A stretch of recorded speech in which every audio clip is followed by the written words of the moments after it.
Hey guys, tonight we slip backward through the mist, into a world where Britain has lost its Roman legions, lost its paved roads in many places, and is now stuck stumbling through the era people later called the Dark Ages. You crouch under a thatched roof as rain patters endlessly, and a smoky fire fills your lungs before you even manage to sit down. It smells of wet wool, burned peat, and animals that definitely haven't discovered deodorant. And here's the catch. You probably won't survive this.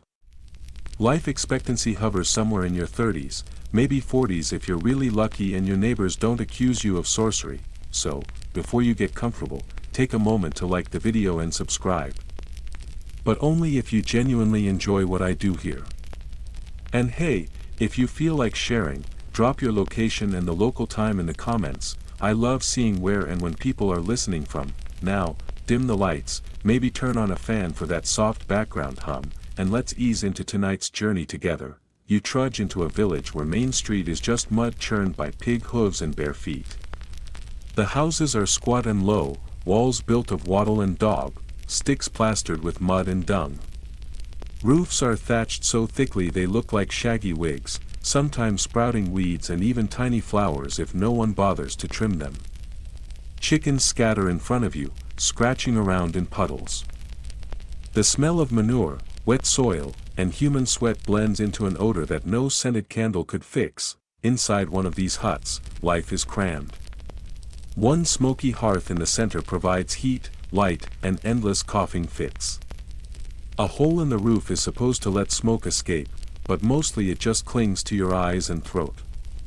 Families, often 3 generations, sleep in the same single room.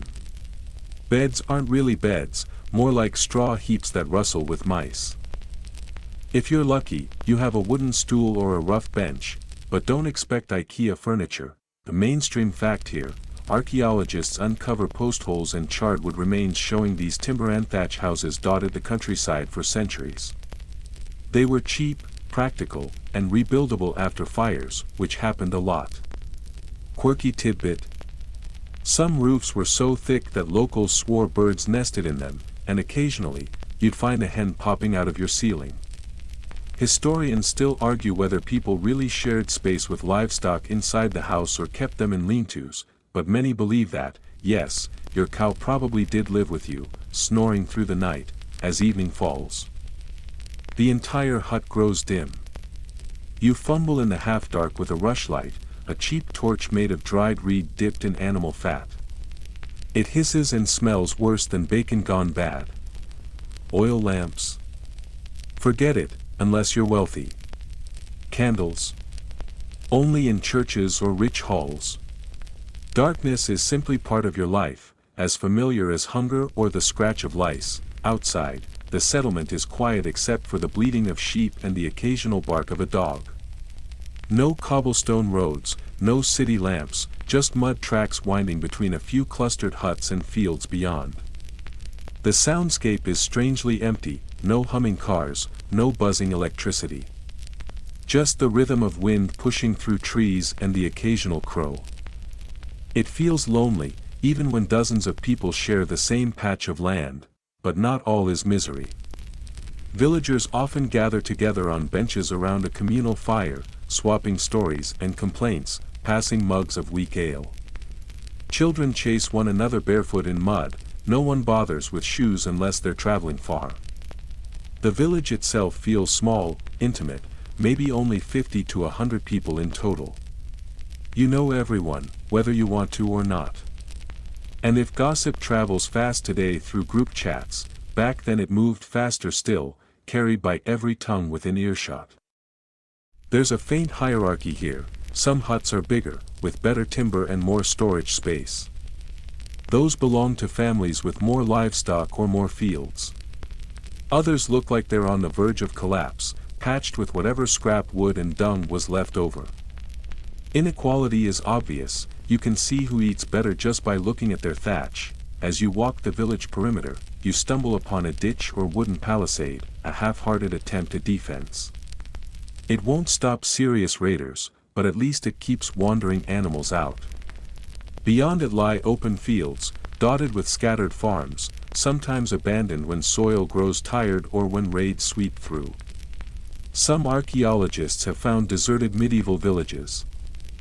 Ghostly outlines where once there were hearths and laughter. In your time, though, they're still alive, though always fragile. Inside the smoky hut again, you notice daily objects, clay pots cracked but still in use, wooden bowls darkened from years of stew, iron knives treasured like gold. Tools are handmade, often crude but surprisingly effective. You don't waste anything, wood ash for soap, bones for tools, manure for fuel. Every part of the cycle stinks, but it works. Now, about cleanliness, baths aren't common. Water's cold, fires are precious, and soap is luxury. Instead, you might scrape yourself with a bit of sand or ash. Your clothes. Washed rarely, if at all. A chronic itch from lice is simply part of life. The joke practically writes itself: if you scratch too much, you just say you're busy with chores. At night, you curl up under a wool blanket that smells like wet sheep, listening to the hut creak in the wind. The fire crackles, sputtering low. Smoke stings your eyes until they water. And yet, this is home, a muddy village and a smoky hut, where survival depends on community, hard work, and maybe a little luck. If the Romans had baths and tiled roofs, you don't remember them. For you, life is this cramped hut with straw for bedding, pigs for neighbors, and darkness that presses in like a heavy cloak, and so you drift off, half choking on peat smoke, half listening to the breathing of your entire family crowded around you, wondering if tomorrow will be rain, hunger, or maybe, just maybe, a warm loaf of bread.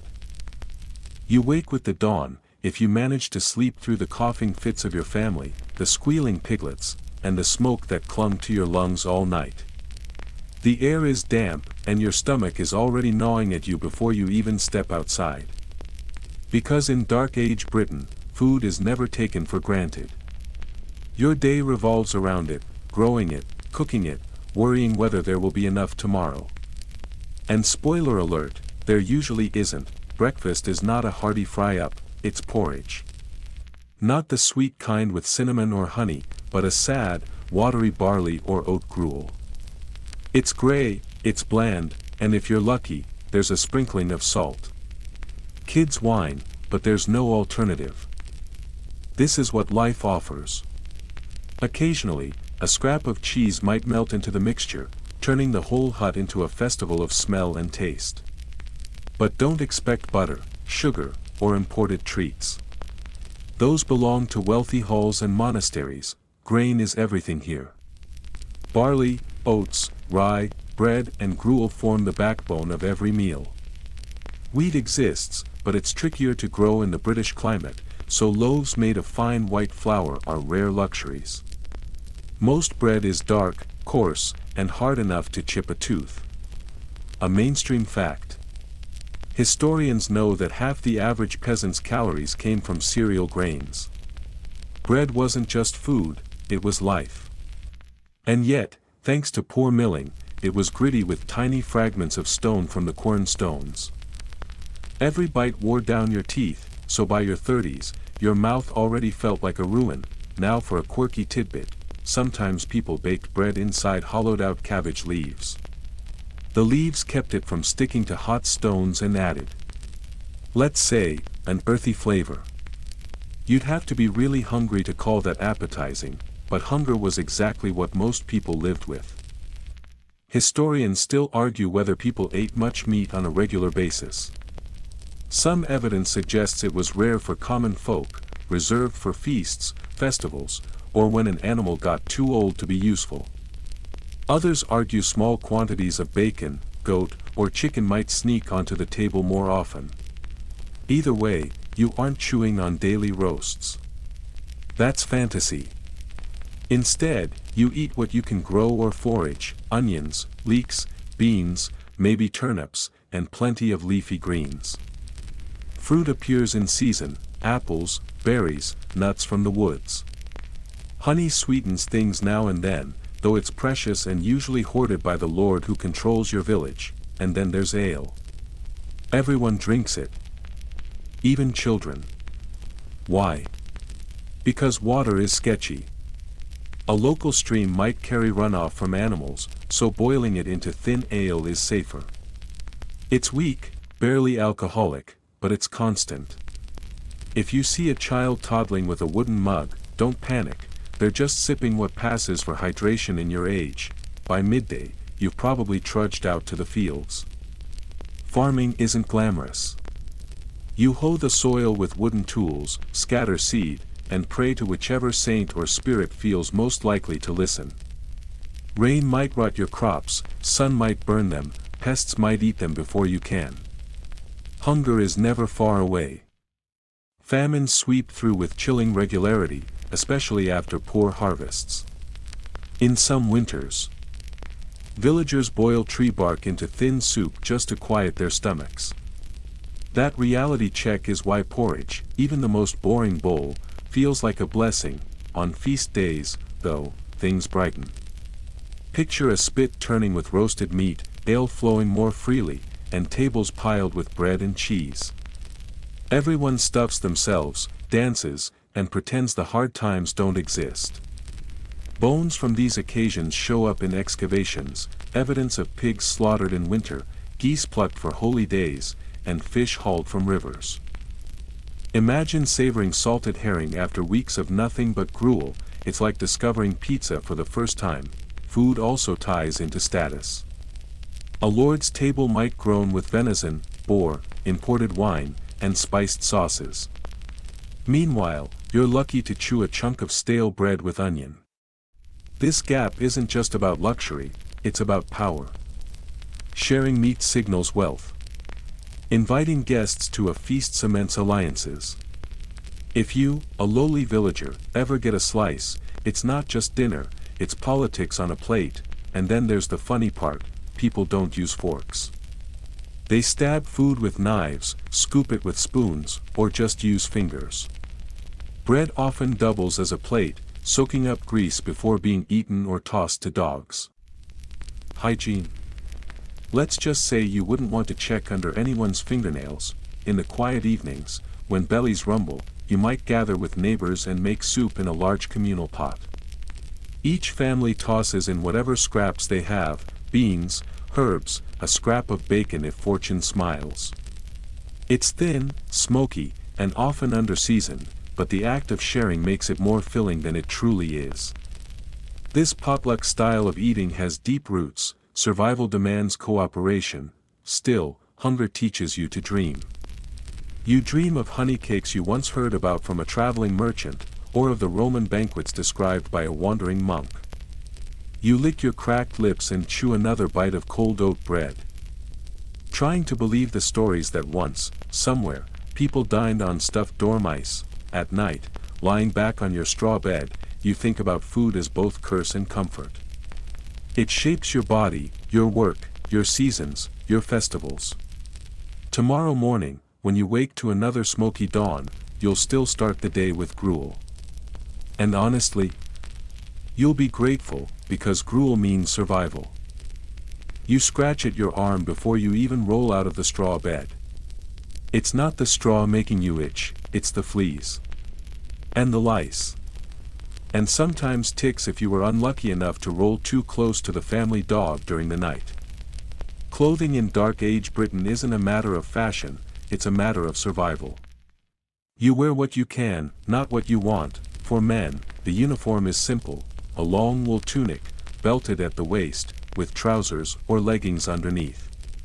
Shoes, if you have them, are leather, stiff as cardboard, and often patched until they resemble a quilt more than footwear. Women wear ankle-length dresses or tunics, often layered with aprons, fastened with brooches or pins. Everyone owns at least one cloak because the British weather has been dreary since the dawn of time. And guess what? That cloak is itchy, heavy, and often smells faintly of damp sheep. A mainstream fact here, wool was the main fabric in the British Isles throughout the early medieval centuries. Flax could be spun into linen for lighter undergarments, but most people lived swaddled in wool year-round.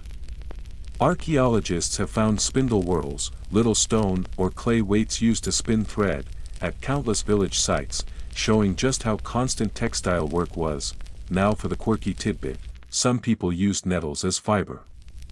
Yes, nettles, the plants that sting you and leave rashes. If you process them correctly, they can be turned into surprisingly soft thread. So next time you complain about polyester tags scratching your neck, imagine wearing a shirt spun from the very plant that used to sting your ankles. Historians still argue whether dyes were common for peasants or reserved mostly for wealthier households. Some evidence suggests ordinary folk wore muted tones, browns, grays, off-whites, because dyeing was expensive. But occasional finds hint that even poorer families might brighten clothes with plant dyes, producing shades of yellow from weld or greens from nettle. So maybe your muddy village wasn't entirely 50 shades of beige. There might have been the odd splash of cheerful color. The process of making clothes is relentless. Someone in your household is always spinning wool, weaving cloth on a loom, or patching holes. Clothes aren't disposable, they're heirlooms. When one tunic wears thin, you cut it down into a smaller one for your child.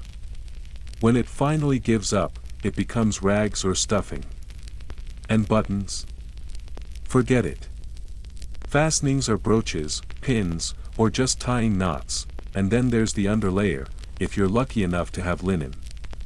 Linen shirts and shifts feel cooler and smoother than wool, almost like a relief against constant scratching. But linen requires flax fields, long retting processes, and plenty of labor, so again, that's not something every villager can enjoy. Most of the time, you sweat into the same wool garment for weeks on end, and yes, everyone smells like they've been living in a damp barn. You drape your cloak over your shoulders to head outside. Cloaks double as blankets, ground sheets, even makeshift bags. You might pin it with a brooch if you're fancy, or just knot it awkwardly and hope it stays. If it rains, and of course it does, you let the wool soak through. It's surprisingly warm even when damp, though heavy enough to feel like carrying a small sheep on your back. Footwear deserves a mention. Shoes are handmade, but they don't have sturdy soles. You can feel every stone, every stick, every puddle. After a day's walking, your feet ache, your toes blister, and you wonder if being barefoot might have been better. In fact, plenty of villagers skipped shoes altogether, especially kids. Mud, dung, and all, you just wade through it. The upside? Athlete's foot probably wasn't the main concern when dysentery was around the corner. Jewelry exists, but it's modest. A bone pin, a bronze brooch, maybe beads strung from glass or amber if you're lucky. For the elite, though, clothing is status. Lords and ladies parade around in brightly dyed garments. For trims, fine imported silks if they're connected to trade. You, on the other hand, tie your rope belt and adjust your lopsided hood, trying to convince yourself you look rustic chic. And then there's grooming. Hair is long, men tie it back, women braid it or tuck it under veils. Combs carved from bone or antler are common, proof that yes, people did care about appearances. But lice infestations were so widespread that archaeologists often find louse eggs clinging to ancient combs. Imagine combing your hair and hearing the faint crunch of something you'd rather not think about. Sleep tight. At night, you peel off your cloak, maybe your shoes, and flop back into your straw bed still wrapped in the same tunic you wore all day in the fields. There's no such thing as a wardrobe change. Laundry is rare because it's laborious, boiling water, scrubbing, beating cloth on stones. If something smells bad, you might just smoke it by the fire and hope the scent improves. Spoiler, it doesn't, yet for all the roughness, these clothes last. You might wear the same tunic for years, and when it's patched so many times it resembles a map of Britain itself, you still treasure it. Because in your smoky hut, wool tunics and itchy cloaks aren't fashion, they're armor against cold winds, endless rain, and a world that isn't remotely interested in keeping you comfortable. You tug at your rope belt, adjust your wool cloak, and glance toward the largest hut in the village, the Lord's Hall. Power in Dark Age Britain isn't a neat pyramid, it's a messy pile of rocks, each trying not to slide off the other. You are a serf, tied to the land. The Lord claims it, and in exchange for letting you live and farm, you owe him labor, food, and obedience, a subscription you never agreed to. The Lord isn't a king, just a man with more livestock, a bigger haul, and enough armed men to enforce his rule. Even he answers to someone higher, a chain of power stretching upward like a badly knotted rope. Mainstream fact: by the 9th to 10th centuries, Anglo-Saxon England had thanes and lords managing estates, with peasants providing the backbone of labor, a system that laid groundwork for feudalism. Quirky tidbit: peasants sometimes ran away, hiding in forests or villages. Survive a year and a day, and you could claim freedom, if men with clubs didn't drag you back first. Historians debate whether peasants accepted or resisted this system. Evidence shows both negotiation over taxes and occasional revolt, but mostly grumbling compliance. You work not only your land but the Lord's, piling sheaves, paying taxes with grain, eggs, or chickens. Inside his hall, shields, silver goblets, and tapestries remind you what you'll never own. The fire burns hotter, the raised platform separates him from you. Status is performed as much as enforced. Lords claim protection, though sometimes they barricade themselves while peasants fend for raiders. Kings matter too, though mostly as distant rumors. One year your land might belong to Mercia, the next Wessex, same mud, different master, social roles shape every glance. Freemen look down on you, you envy cotters with a cow, thanes strut with swords. Quiet jokes keep spirits alive, murmurs that the Lord has 2 pigs too many and not enough brains circulate carefully, for stocks await loose tongues. At night, huddled under your itchy cloak, you reflect on power, distant, heavy, unavoidable. You'll never hold a silver goblet or command warriors, but you'll keep working, because the system is built that way. Loyalty flows upward and downward, except perhaps for the chickens, who strut as if they own it all. You wonder if your patch of land will survive the next year, knowing the answer depends on who wields the sharper sword. The air outside smells faintly of wood smoke and damp grass, and above the fields you can see something that has been quietly transforming your world for generations, a church tower, squat and simple, its bell marking time in a way no sundial ever could. Britain in the Dark Ages isn't only mud, lords, and gruel, it's also a tug-of-war between old pagan traditions and the rising force of Christianity. You walk through the village and notice charms hanging above doorways, bits of bone, carved symbols, maybe an herb bundle to ward off evil. A few huts still whisper prayers to old gods, Woden, Thunor, Freya. In the woods, someone mutters a charm to the spirits of the land, asking for a good harvest. But at the same time, monks tramp through muddy paths carrying wooden crosses, chanting in Latin, telling villagers that the Christian God is stronger than the old ones. You can feel 2 worlds colliding in your very ears, a mainstream fact. By the 7th century, Anglo-Saxon kingdoms like Kent and Northumbria had officially converted to Christianity, often through royal sponsorship.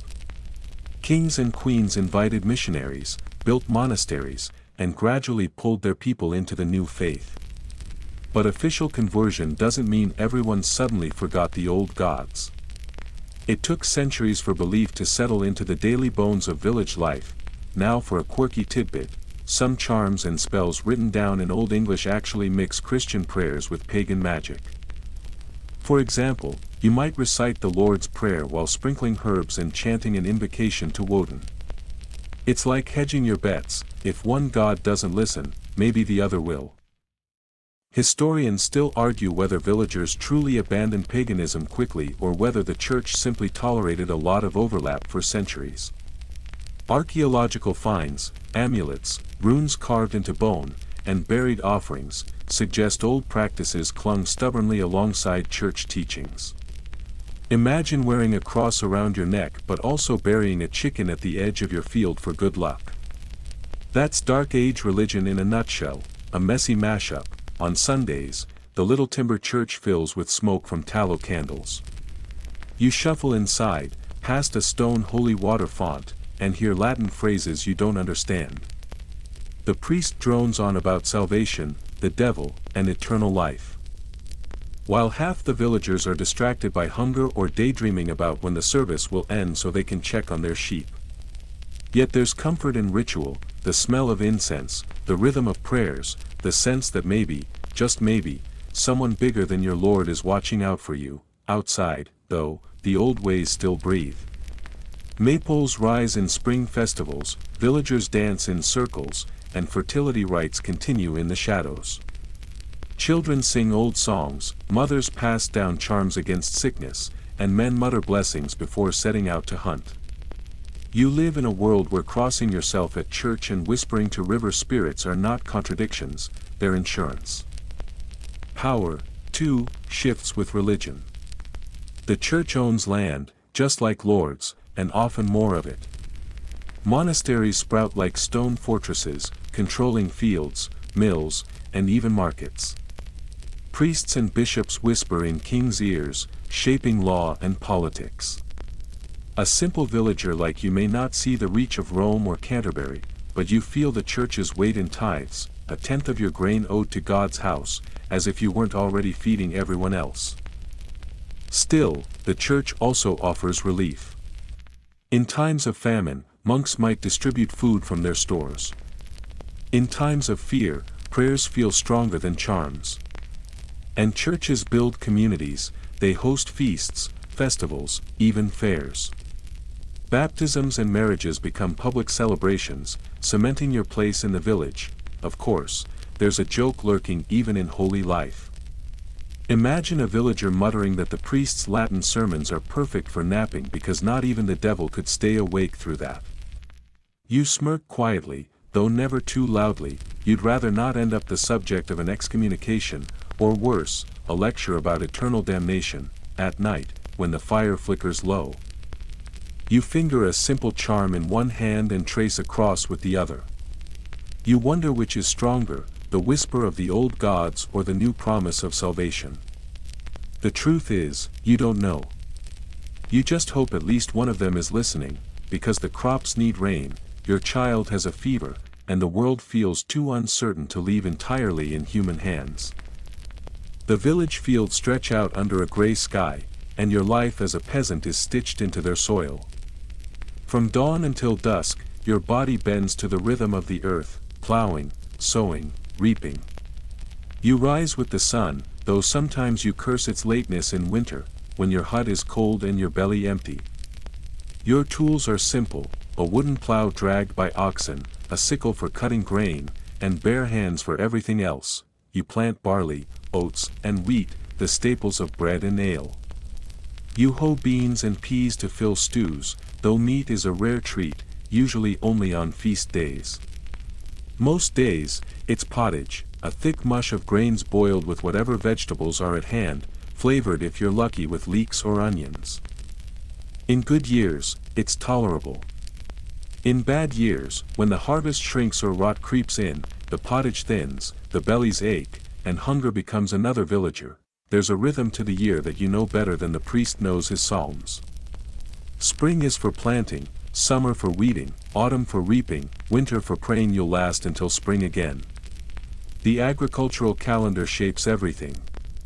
Even holidays, like harvest feasts or midwinter celebrations, are tied to the land.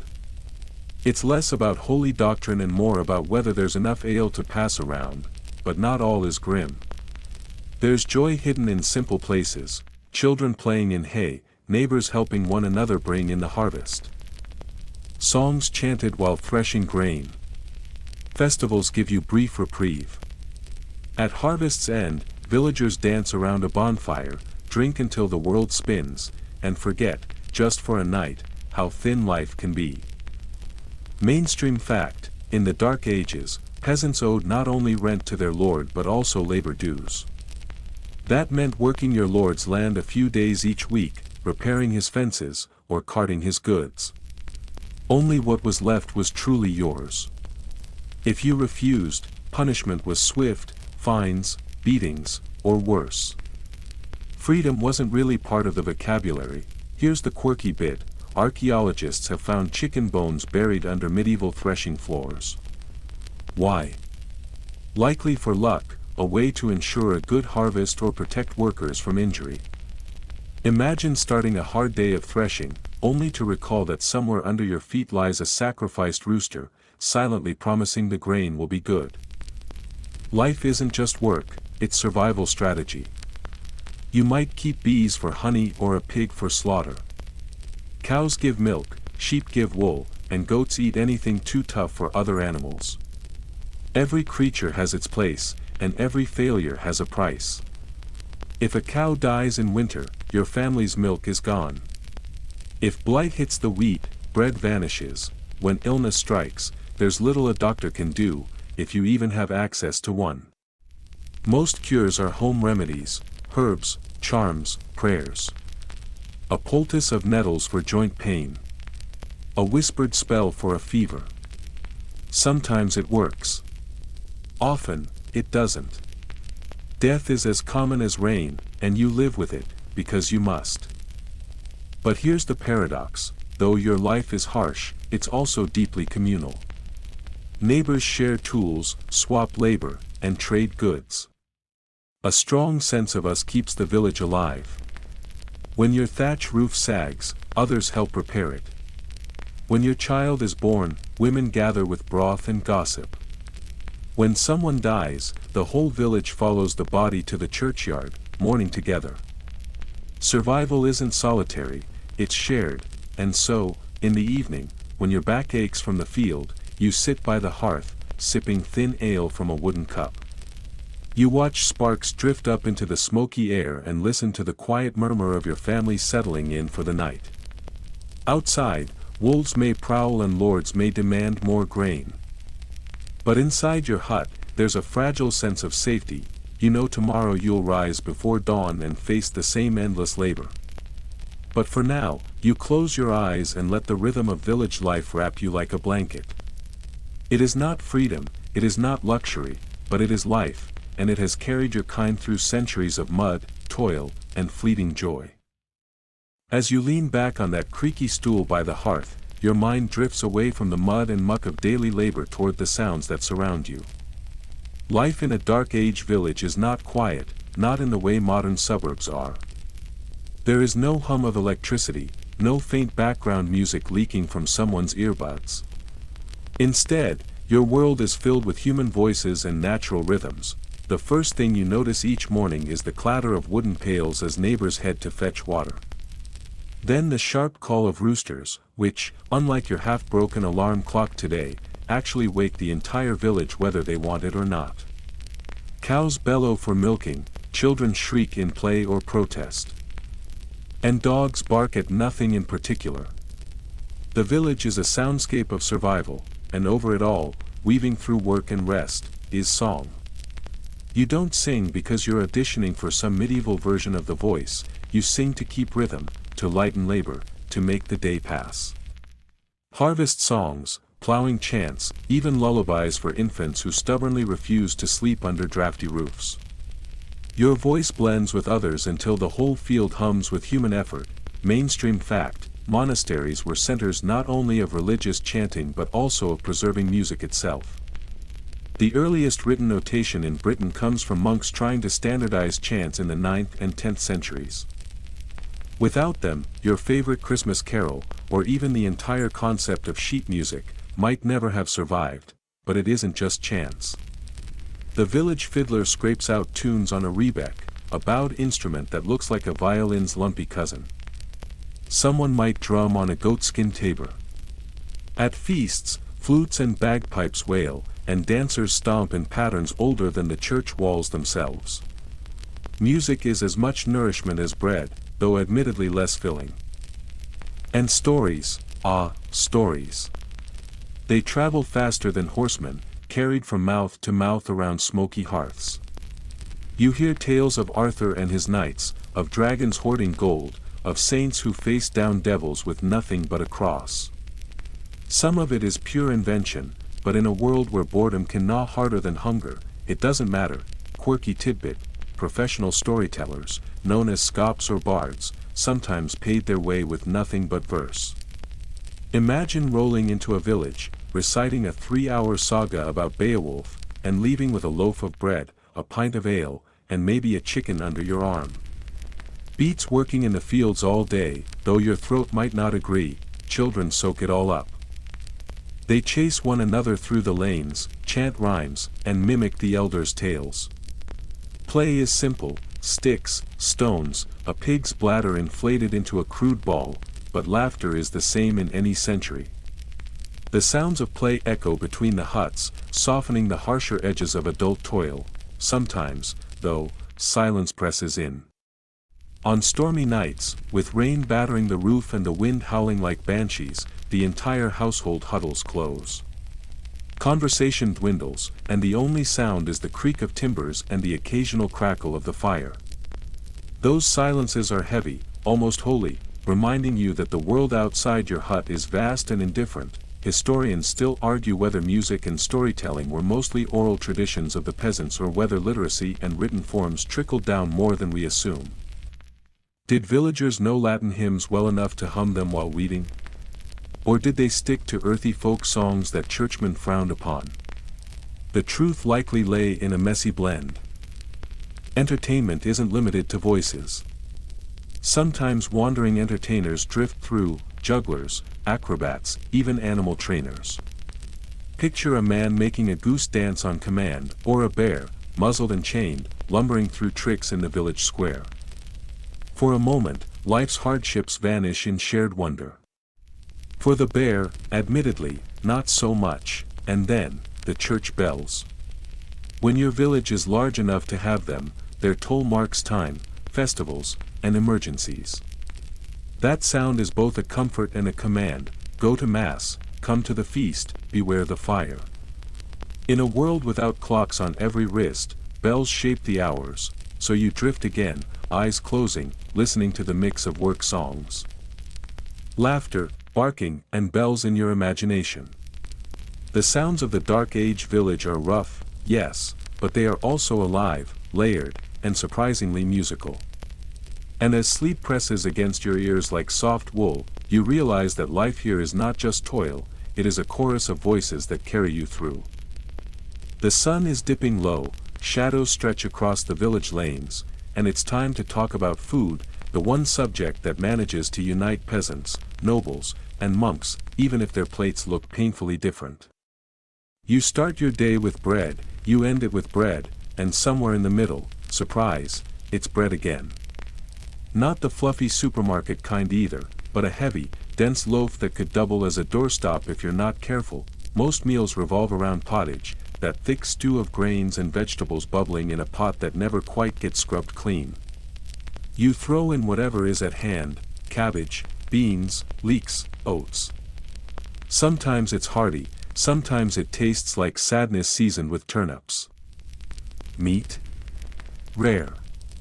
Unless you're a noble or it's a festival day, meat is more myth than meal. When it does appear, it's often pork, salty, preserved, and tough as shoe leather. Mainstream fact: ale was safer to drink than water. Wells could be contaminated, rivers polluted, but ale, weak, low alcohol, and constantly brewed, was a staple. Even children drank it. So, yes, technically, toddlers were day drinkers in medieval Britain. That explains the wobbly walking. Now, here's a quirky tidbit: in some parts of Britain, people baked loaves with hollowed-out centers to be reused as trenchers, basically edible plates. After soaking up the juices of your meal, the trencher could be eaten or tossed to beggars and dogs. Imagine finishing dinner, then eating the plate, and feeling slightly smug that you've saved on dishwashing. Nobles dined on a different planet entirely. Their tables groaned under roasted game, venison pies, and imported spices like cinnamon or pepper. Eating wasn't just survival for them, it was theater. Platters might feature a peacock redressed in its feathers, as if it had strutted back to life just to impress guests. Meanwhile, you, the peasant, gnaw a hunk of dark bread and hope your lord doesn't notice you staring at his leftovers. Historians still argue whether peasants were perpetually malnourished or just seasonally underfed. Archaeological evidence shows many had decent diets when harvests were good, plenty of grains, beans, and dairy. But during the lean years, when crops failed or lords demanded too much grain, bones reveal stunted growth and evidence of famine. So was peasant life steady misery or an uneven cycle of feast and famine? The jury's still out, seasonality shapes every bite. In spring, you pick wild greens and herbs to brighten pottage. Summer brings berries and fresh milk. Autumn is harvest madness, with grain stored in lofts and apples pressed into cider. Winter. That's when diets shrink. When dried beans and stored root vegetables must stretch as far as possible. It's no wonder festivals are scheduled around harvest. They give people one last blowout before months of thin gruel, and don't forget dairy. Milk is churned into butter or left to sour into a crude cheese that lasts far longer than fresh milk. Cheese might smell suspiciously like old socks, but in the Dark Ages, it's a protein-packed miracle. Eggs from chickens, honey from bees, and the occasional rabbit caught in the hedgerows round out your culinary landscape. Of course, the church sneaks into your stomach as well. With fast days and dietary restrictions, you often find yourself eating fish instead of meat. Not just on Fridays but throughout Lent and Advent. Fish ponds, carefully managed, become crucial food sources. Salted or pickled fish turns up often, sometimes so strong in flavor you wonder if it's punishment disguised as dinner. The irony is that while your belly grumbles, the nobleman's dogs are fed better scraps than you'll ever taste. Roast bones with meat still clinging to them. Straight to the hounds. You get the thin broth left behind. At least dogs don't gloat much, but there are moments of joy in food, too. Honey cakes sweetened with mead. Ale warm and frothy on a cold night. A rare goose shared by the whole village at Yuletide. And, of course, the sheer relief of bread fresh from the oven, crust cracking, steam rising. That smell, sharp and comforting, fills your hut and tells you you'll make it another day, so, as your stomach rumbles in sympathy with long-gone peasants, you settle into the rhythm of their meals, humble, repetitive, but sustaining. You chew slowly, imagine the crunch of coarse bread between your teeth, and realize that even in the Dark Ages, the ritual of eating was less about luxury and more about survival, shared in smoky rooms under low, thatched roofs. Night drapes itself over the village, and with it comes the peculiar hush of medieval medicine and superstition. You don't have aspirin, penicillin, or even the comfort of a thermometer. What you have is a mix of herbs, prayers, charms, and the stubborn will to keep breathing. If your head aches, you chew willow bark. If your stomach knots, you sip chamomile or mint. And if nothing works, you mutter that it's God's will and hope the priest agrees. A broken bone. Set it with splints, bind it tight, and trust in time. An infected wound. Sometimes a poultice of honey is applied, strangely effective, since honey does kill bacteria. But most of the time, injuries fester. You live with scars. Missing fingers, and the quiet resignation that life hurts. Mainstream fact, medical knowledge in Dark Age Britain leaned heavily on the Leech Book of Bald, a 10th century manuscript filled with remedies. Some treatments seem almost modern, herbal salves, honey for wounds, while others are pure superstition. For instance, a cure for a headache included writing charms on parchment, binding them around the neck, and hoping the spirits left quietly. Here's your quirky tidbit. One recipe recommended boiling a hare's brain, mixing it with honey, and using it as ear medicine. You can picture some poor soul lying on a wooden bench, ear dripping harebrain goo, while their neighbor whispers, "Feeling better yet?"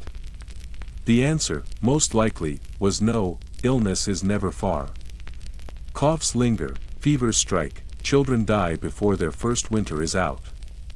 Mothers give birth at home with midwives guiding, often more skilled than the village priest would admit. Infant mortality is so common that families expect loss. Each child who survives is a small miracle, but healing isn't only physical. Charms and prayers weave themselves into daily life. A toothache? Press a dead mouse against it and mutter a charm. A fever? Tie a string of herbs around your neck and avoid cold winds. Whether it worked or not, the ritual itself brought comfort, and sometimes, that mattered more than the outcome. Historians still argue whether the average Dark Age peasant believed more in natural remedies or in divine intervention. Was a poultice of nettles just as sacred as a prayer to Saint Cuthbert?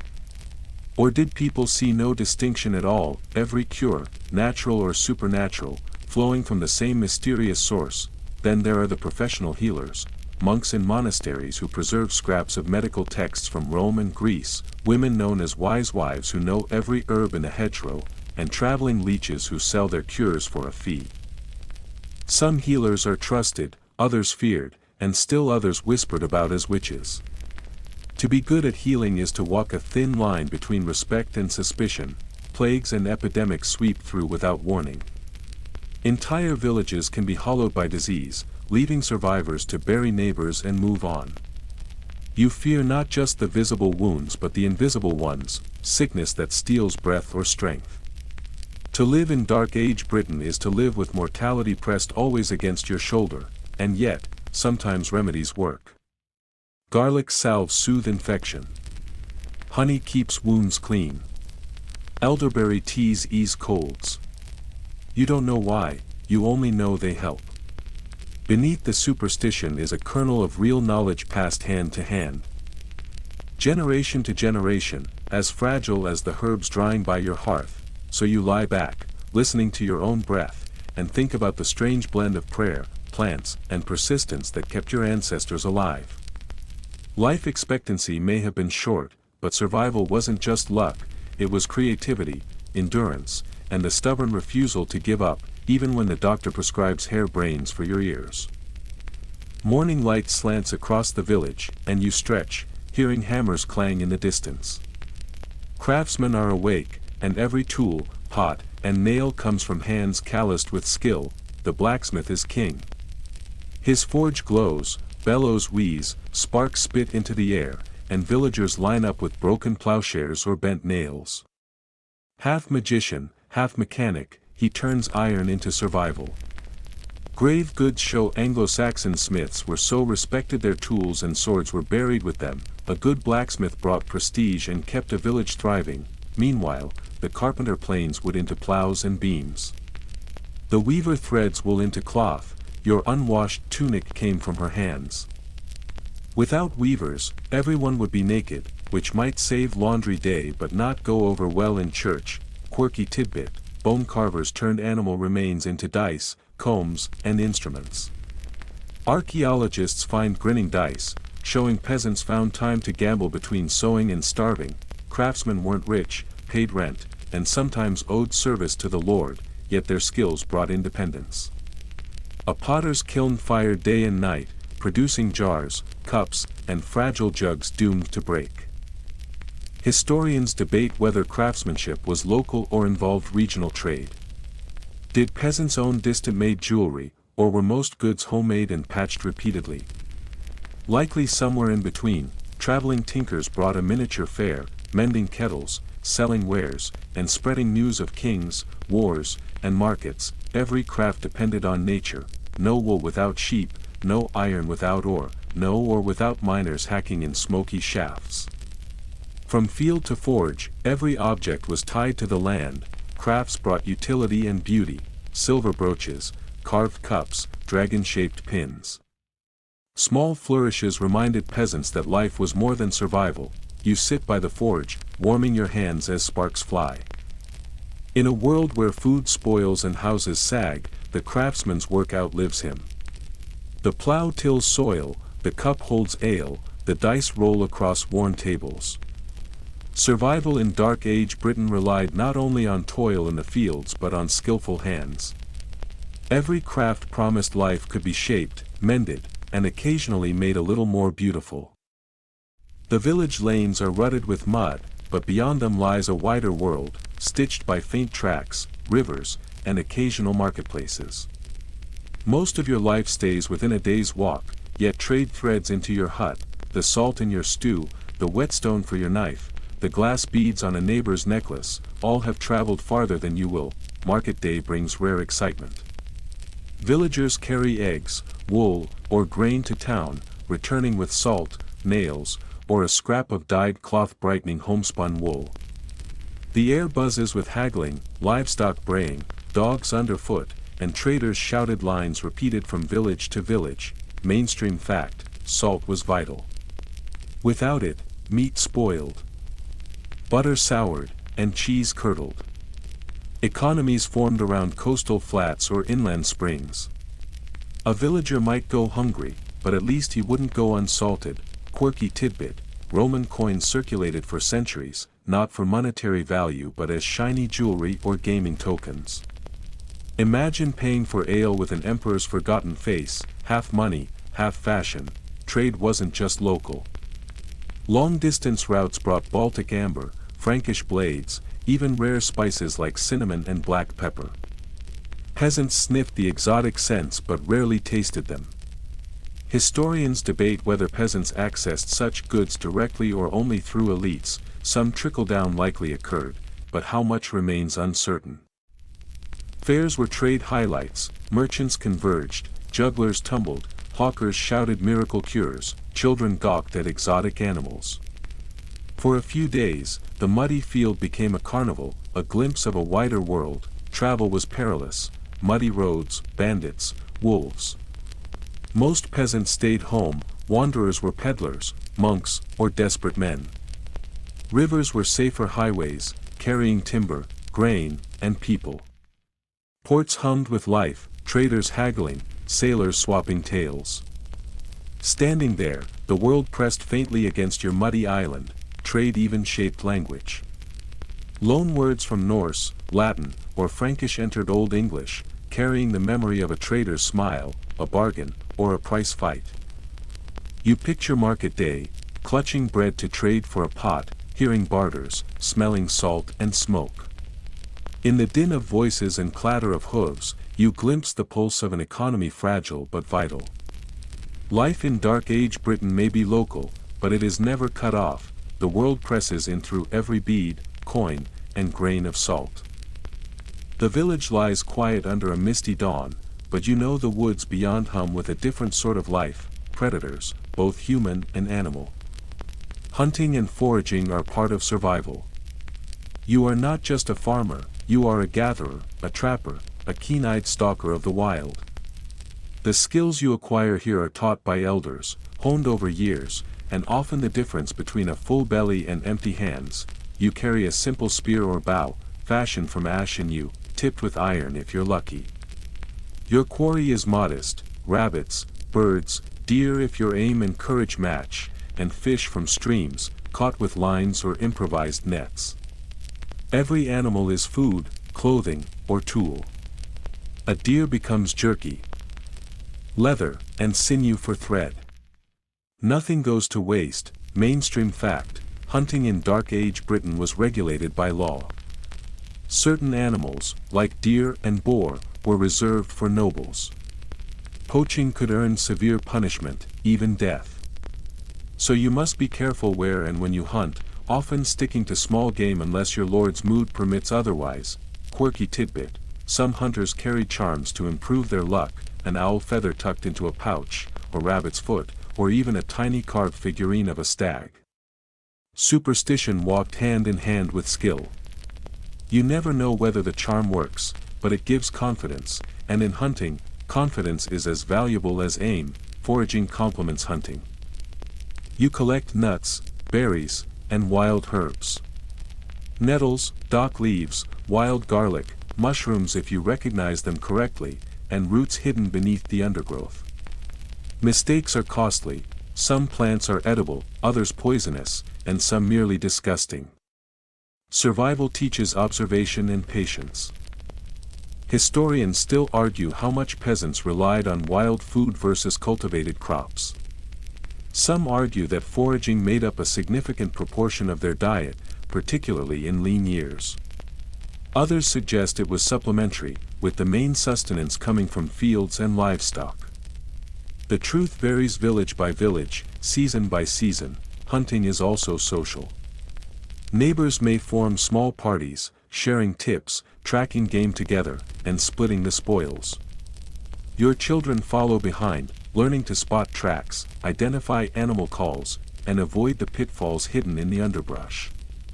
Education is experiential, lessons in survival are literally hands-on, fishing brings its own rhythm. Nets are set at dawn. Traps are checked, and the river's bounty may vary day to day. Eels, trout, perch, each catch is measured not in extravagance but in necessity. Some fish are smoked or salted for winter, creating a store of protein when fresh meat is scarce. Weapons and hunting tools must be maintained. A bowstring fraying, a spearhead dull, a net torn, all of these could turn a promising hunt into disaster. You sharpen, mend, and check constantly, understanding that equipment, like life, is fragile and demands attention, yet hunting is not purely functional. There is a thrill in stalking a deer through misted glades, the rush of adrenaline as you draw your bow, the quiet satisfaction of skill met with success. Nature is harsh, yes, but also beautiful, and fleeting glimpses of sunrise over a river or the glint of fur in morning light are small treasures, and so, as night falls and you return home with your catch, you feel the pulse of life outside the village. The wild feeds you, challenges you, teaches you. Dark Age Britain is not just mud and toil, it's also a living world beyond the fences, full of danger, cunning, and surprising moments of grace. Evening descends with a chill, and you find yourself near the edge of the village, gazing at the wooden palisade that marks its boundary. Beyond it lies uncertainty, the forest, the marsh, and other humans, sometimes friendly, sometimes deadly. Dark Age Britain is a patchwork of small communities, and while neighbors are vital, strangers are potential threats. You've learned to recognize the sound of a footstep that doesn't belong, the glint of an unfamiliar blade, the whisper of movement in the hedgerows. Raiding and skirmishes are part of life. Viking incursions from the north strike fear into hearts along the coast, while local conflicts flare between neighboring lords. Some villages are pillaged and burned. Others pay tribute to avoid bloodshed. Survival requires vigilance, speed, and sometimes, cunning diplomacy. Mainstream fact, during the 8th and 9th centuries, Viking raids were a recurrent threat along the coasts of Britain. Villages fortified their homes, monasteries built walls, and local militias mustered to defend territory. The fear of sudden attack was a constant undercurrent in daily life. Quirky tidbit, villagers sometimes employed strange deterrents, like hanging animal skulls or effigies, believing they would scare off raiders or spirits. It probably did little to stop a determined Viking longship, but the psychological boost was real. Imagine a row of cow skulls dangling along the palisade. Slightly terrifying, slightly ridiculous, defensive measures vary. Some settlements dig ditches and set stakes to delay attackers. Others build elevated halls or wooden towers for watchmen. At night, torches flicker along the perimeter, and the village listens intently for unusual sounds, cracking branches, the splash of a river, or a distant horn. Even the slightest noise can spark panic, or swift preparation. Historians still argue whether most villages were truly militarized or if fear was more psychological than practical.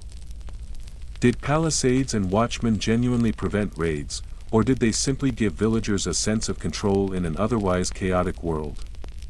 Evidence suggests a mix of both, tempered by geography and the wealth of local lords. Training is essential. Men practice with bows, spears, and axes, while older boys learn the rhythms of patrol and signaling. Everyone knows that in an instant, daily life can erupt into combat. Children may play with sticks as pretend swords, unknowingly rehearsing the skills they might one day need. Meanwhile, intelligence matters. Scouts observe distant smoke, unusual travel, or the movement of neighboring lords. Rumors travel fast, knowing which ones to trust is a survival skill. False information can be deadly, true information invaluable. Villagers learn to read not only the land but also the human behaviors that shape it. Even in such dangerous times, life finds small joys. A successful hunt feeds the family and earns admiration. Festivals provide fleeting escape. Music, storytelling, and feasts reinforce community bonds. The tension between threat and celebration becomes the rhythm of existence, a constant balancing act between vigilance and relaxation. At night, when the palisade is shadowed and the last torches gutter out, you feel both fear and pride. Your village endures, partly because of walls and weapons, partly because of unity and experience. In Dark Age Britain, survival isn't only about strength, it's about awareness, adaptability, and the collective effort of every villager who carries their part of the burden.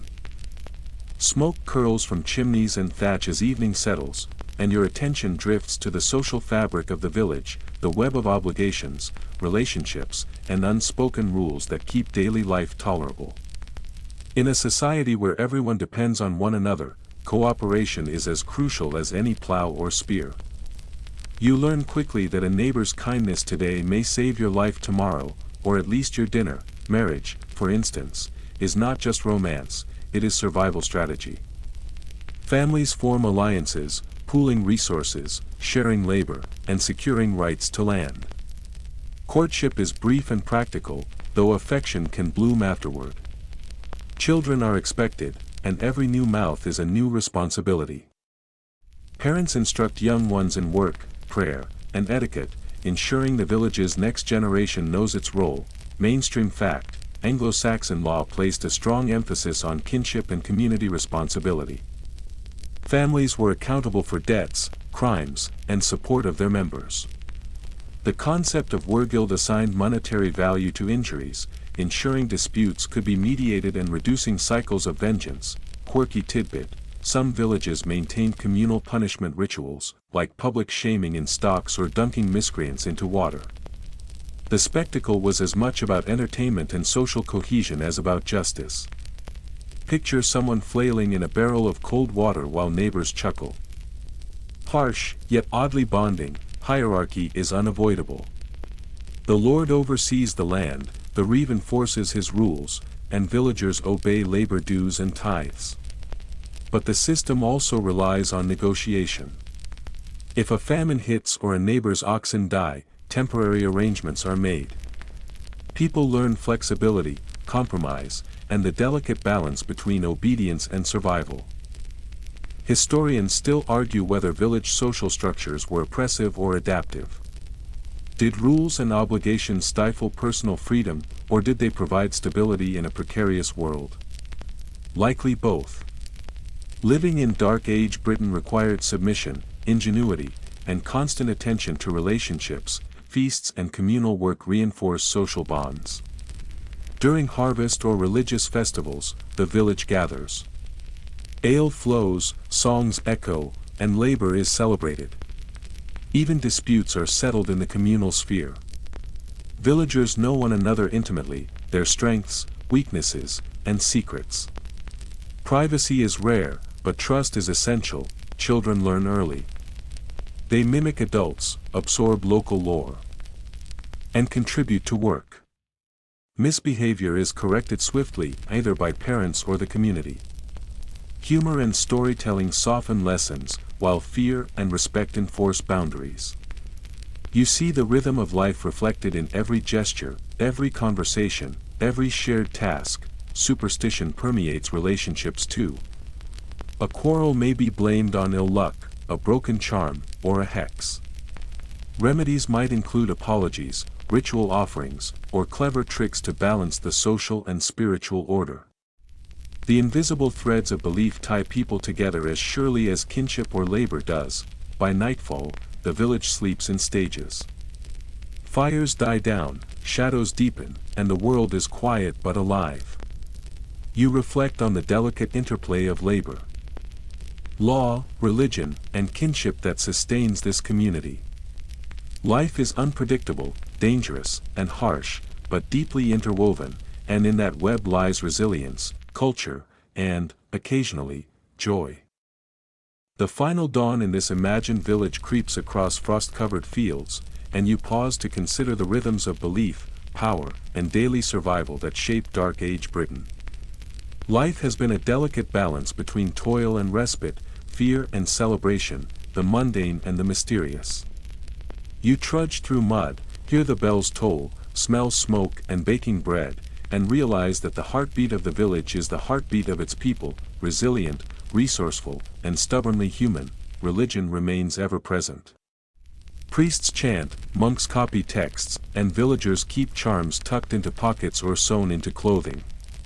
Christianity may be dominant, yet pagan echoes remain, festivals, charms, and whispered prayers to spirits. The two belief systems overlap like threads in a tapestry. You notice that comfort often comes not from doctrine, but from ritual, from repeated actions that create structure in a world of uncertainty. Mainstream fact: monastic communities were centers of learning, healthcare, and agriculture, preserving knowledge through turbulent times. Their influence extended far beyond the cloister walls, touching even the humblest peasant hut. Yet monks and priests depended on the support of villagers, creating a reciprocal relationship between sacred and secular life. Quirky tidbit: in some villages, charms or magical objects were hidden inside walls or beneath thresholds to protect homes. Imagine stumbling upon a tiny clay figurine stuck between beams, a silent guardian from centuries past. The superstition may have seemed silly, but it provided peace of mind, sometimes more effective than medicine or prayer. You walk the lanes one last time, hearing the songs of women working at looms, children chasing each other, and men sharpening tools. You notice the smoke curling from cooking fires, the scent of hay in the barns, and the river glinting in the morning sun. It's a simple scene, yet dense with meaning, survival, skill, and community woven into every sight, sound, and smell. Historians still argue about the degree to which peasants shaped their own lives versus simply responding to external pressures from lords, clergy, and the natural world. Were they passive participants in history, or active agents navigating a dangerous, uncertain landscape? Evidence suggests a dynamic mix: human creativity and endurance as essential as obedience. Trade and travel, though limited, connect this small world to a larger one. Salt, coins, spices, and stories drift into the village, blending local and distant experiences.